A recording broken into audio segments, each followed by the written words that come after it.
कहानी का शीर्षक है दिखाई तो दे लेकिन सुनाई ना दे। कुछ अजीब सी बात है, जी हाँ, लेकिन यही नाम है मेरी इस कहानी का। आज भी हमारे देश में अधिकतर परिवार में ऐसे ही, जिनमें सास और ससुर यही अपेक्षा रखते हैं कि उनकी बहू दिखाई तो दे लेकिन सुनाई ना दे। बहू सुबह से शाम तक जी हुजूरी करे, हर बात में उनकी हाँ में हाँ मिलाए, हमेशा उनकी आंखों के सामने रहे लेकिन कभी मुंह ना खोले। यहाँ कभी मुंह ना खोलने का मतलब सिर्फ पलटकर जवाब ना देने तक सीमित नहीं है, बल्कि सास ससुर की हुकूमत को किसी भी प्रकार की चुनौती ना मिले, सास ससुर का प्रभुत्व बरकरार रहे। राजस्थान राज्य के भरतपुर शहर में ऐसा ही एक परिवार था। परिवार में श्री रमन राम जी, उनकी पत्नी रमा देवी, घर का होनहार बेटा रमेश और उनकी बेटी पूजा रहते थे। रमेश ने मैकेनिकल इंजीनियरिंग की पढ़ाई पूरी करने के बाद बेंगलुरु में नौकरी ज्वाइन कर ली। पूजा अभी कॉलेज में ही थी और उसके स्नातक होने में 1 साल बाकी था।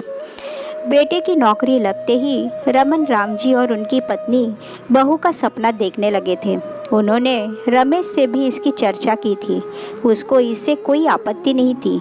रमन राम जी और उनकी पत्नी रमा देवी ने अपने सभी संबंधी, रिश्तेदार, जान पहचान वाले और दोस्तों को इसकी जानकारी दे दी थी कि वो लोग रमेश के लिए लड़की ढूंढ रहे हैं। जहाँ जहाँ से रमेश के बारे में जानकारी मांगी जाती, रमन राम जी रमेश का एक संक्षिप्त विवरण और उसके कुछ फ़ोटो भेज देते। इस सब में 2 से 3 महीने का समय लग गया। अब रमन राम जी के पास 5-6 अच्छे प्रस्ताव इकट्ठे हो गए थे। 2 हफ्ते के बाद रमेश भी दिवाली की छुट्टियों में घर आ रहा था। रमन राम जी और उनकी पत्नी दोनों ही सोच सोचकर खुश थे। अगर सब कुछ ठीक ठाक चला तो सर्दियों में रमेश की शादी कर देंगे। रमेश के घर आते ही सभी प्रस्तावों पर गहन विचार हुआ और उनमें से 2 प्रस्तावों पर पूरे परिवार की सहमति बनी। अगले 2 दिनों में दोनों परिवार से मिलकर दोनों लड़कियां भी देख ली गई। रमेश को दोनों प्रस्ताव ठीक लगे और अंतिम निर्णय अपने माता पिता पर छोड़कर वापस बेंगलोर चला गया। अगले कुछ दिन दोनों प्रस्ताव पर रमन राम और उनकी पत्नी के बीच काफ़ी विचार विमर्श हुआ। सुमन और संध्या के परिवारों में ज़्यादा फर्क नहीं था। दोनों परिवार व्यवसायी, समृद्ध, सुशिक्षित, अपनी जात पात वाले और भले से लोग थे, लेकिन ऊपरी तौर पर दोनों में एक फ़र्क साफ दिखाई देता था। सुमन का परिवार खुले विचारों वाला था। परिवार का हर सदस्य खुलकर अपनी बात कहता था। उनकी लड़की सुमन भी खूब बोलती थी। सुमन ने तो रमेश से भी अकेले में घंटे भर तक बातें की थी। संध्या के परिवार में उसके माता पिता को छोड़कर कोई और नहीं बोल रहा था। खाने पीने की बात छोड़कर माँ भी कुछ नहीं बोली थी। संध्या से भी जितना पूछा गया बस उसी का जवाब दिया था। संध्या का भाई तो बस रमेश से हाथ मिलाकर ही चला गया था। इसके अलावा ज़्यादातर बातचीत उसके पिताजी ने ही की थी। ऐसा लगता था इतनी पढ़ी लिखी होने के बावजूद भी संध्या को चुप रहना ज़्यादा पसंद था। आखिरकार पहला निर्णय रमन राम जी ने दिया। उनको सुमन के बजाय संध्या ज़्यादा ठीक लगी। रमा देवी ने भी उनकी हाँ में हाँ मिलाई। बहुत पहले से ही दोनों इस बात पर एक मत थे कि बहू ऐसी हो जो दिखाई तो दे लेकिन सुनाई ना दे। दोनों को ही घर में बोलने वाली लड़की नहीं चाहिए थी।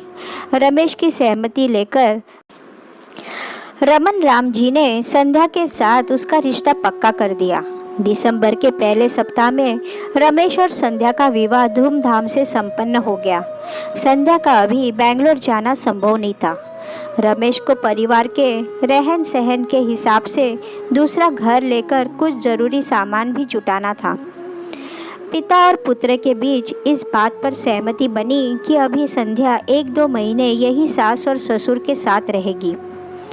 रमेश के जाने के बाद संध्या का अपनी हम उम्र ननंद पूजा के साथ ज़्यादा वक्त गुजरता था। इससे दोनों काफ़ी घुल मिल गई। संध्या की तरह ही पूजा भी एक समझदार और सुलझी हुई लड़की थी।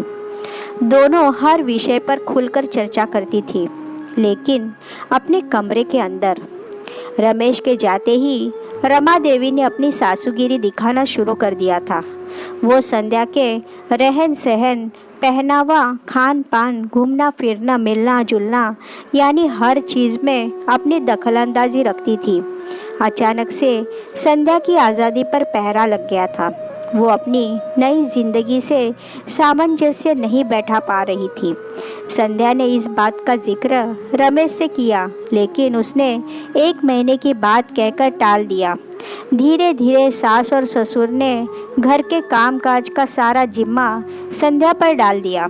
साथ ही उसे अपने मनपसंद का कुछ भी करने को दोनों की अनुमति लेनी पड़ती थी। 1 महीने में संध्या की जिंदगी बिल्कुल बदल गई थी, या यूँ कहे कि सास ससुर के साथ रहना दूभर हो गया था। अपनी आज़ादी पर लगे पहरे का संध्या ने 1-2 बार विरोध किया और सासू माँ को समझाना चाहा, लेकिन नई सासू माँ के कान पर जूं तक नहीं रेंगी। उल्टे सासू माँ ने संध्या को डांट कर चुप करा दिया। सास के ऐसे सत्तावादी व्यवहार से दोनों के रिश्ते में दरार पड़ने लगी थी। 2 महीने बाद रमेश संध्या को बेंगलोर ले आया। दोनों ही बहुत खुश थे। जिंदगी फिर एक बार पटरी पर लौटने लगी थी। कुछ दिन की मौज मस्ती के बाद संध्या ने भी नौकरी कर ली। जिंदगी हंसी खुशी मस्ती में चल रही थी। धीरे धीरे 1 साल बीत गया। पूजा की पढ़ाई पूरी हो गई। रमन राम जी और उनकी पत्नी पूजा का रिश्ता ढूंढने में पहले से ही प्रयासरत थे। किस्मत अच्छी थी, समय से रिश्ता मिल गया। बेंगलोर में एक छोटा सा परिवार था। परिवार में रिटायर्ड पिता, माता और उनका बेटा समीर थे। समीर बेंगलोर में ही काम करता था। इस रिश्ते से सभी लोग संतुष्ट थे, खासकर पूजा बहुत खुश थी। रमन राम जी ने बिना देरी लगाए पूजा और समीर की शादी कर दी। बेटा और बेटी दोनों के एक ही जगह होने से रमन राम जी और रमा देवी का बेंगलोर आना बढ़ गया था। अब तो दोनों कभी कभी 3-4 हफ्ते तक भी ठहर जाते थे। बहू के घर में भी सासू माँ ने अपना सत्तावादी व्यवहार जारी रखा। उनकी निरंतर दखलंदाजी और टोका टोकी से घर का माहौल बिगड़ गया था। सासू माँ खुद तो घर का कोई काम करती नहीं थी और साथ ही उन्हें अपने बेटे रमेश का घर के काम में हाथ बटाना भी बिल्कुल अच्छा नहीं लगता था। उनकी अपेक्षा थी कि संध्या ऑफिस के काम के साथ साथ घर के सारे काम की भी जिम्मेदारी ले। एक दिन शाम रमेश देरी से घर आया। उसके आने के बाद सबने साथ खाना खाया। देरी से आने के बावजूद भी खाने के बाद रमेश ने रसोई का सारा काम खत्म किया। सासू माँ को रमेश का रसोई में काम करना, खासकर खाने के बर्तन साफ करना कतई पसंद नहीं आया। उन्होंने मगरमच्छ के आंसू बहाना शुरू कर दिया। रमेश ने माँ को बहुत समझाया कि हम दोनों ही नौकरी करते हैं और दोनों ही थके हारे घर लौटते हैं।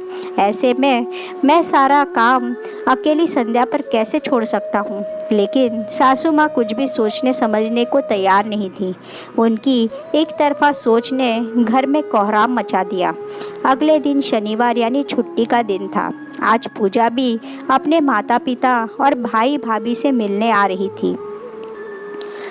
सुबह जैसे ही संध्या सासू जी से मिली, सबसे पहले उसने रात के लिए माफ़ी मांगी। साथ ही उसने भी सासू जी से बात करने की कोशिश की, लेकिन सासू जी कुछ भी सुनने को तैयार नहीं थी। उन्होंने उल्टे बहू को डांट दिया और बोली, अब तुम हमको समझाओगी कि क्या सही है और क्या गलत।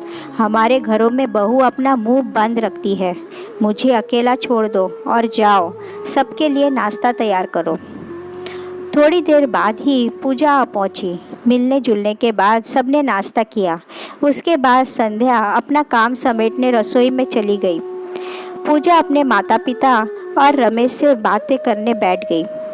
थोड़ी बहुत इधर उधर की बातों के बाद पूजा ने बताया कि उसकी ऑफिस की 9 से 10 घंटे की नौकरी और रास्ते का ट्रैफिक काफ़ी थका देने वाला होता है।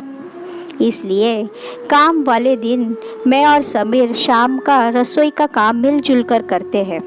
उसके अलावा शनिवार, रविवार या किसी छुट्टी के दिन रसोई का काम मैं अकेले ही संभालती हूँ। मम्मी जी और पापा जी ठीक है, लेकिन शारीरिक काम ज़्यादा नहीं कर पाते। वैसे दोनों ही मेरा बहुत ध्यान रखते हैं। घर की हर बात में मेरी सलाह लेते हैं। घर का माहौल बहुत खुशनुमा है। रमन राम जी और रमा देवी अपनी बेटी की बातें सुनकर बहुत खुश थे। उन्होंने ये बात पूजा से खुलकर कही भी। रमेश पूजा की हर बात बहुत गौर से सुन रहा था। सब कुछ सुनने के बाद रमेश अपने माता पिता से बोला, अपने घर में ऐसा माहौल क्यों नहीं है? हम सब लोग मिलजुल कर क्यों नहीं रह सकते? हम सब वक्त के साथ क्यों नहीं बदल सकते? माँ, कल रात को मेरे बर्तन साफ करने में क्या गलत था? आज सुबह संध्या का आपको समझाने में क्या गलत था? आप आज जिन बातों को अपनी बेटी के घर में सही मान रही है, उन्हीं बातों को अपने घर में गलत ठहरा रही है। माँ, ये बहू और बेटी में फ़र्क क्यों? आप लोग आज भी बहू के लिए दिखाई तो दे, लेकिन सुनाई ना दे वाली परंपरा का अनुकरण क्यों कर रहे हैं? अगर आप चाहें तो अपने घर का माहौल भी बदल सकता है, खुशनुमा हो सकता है। चुप्पी साधे रमन राम जी सबकी बात ध्यान से सुन रहे थे। रमेश की बातों ने उनको झकझोर कर रख दिया था। बहुत सोच विचार कर अपनी चिर परिचित गंभीर मुद्रा में रमन राम जी बोले, रमेश की बात तो ठीक है, हमको समय के साथ बदलना चाहिए।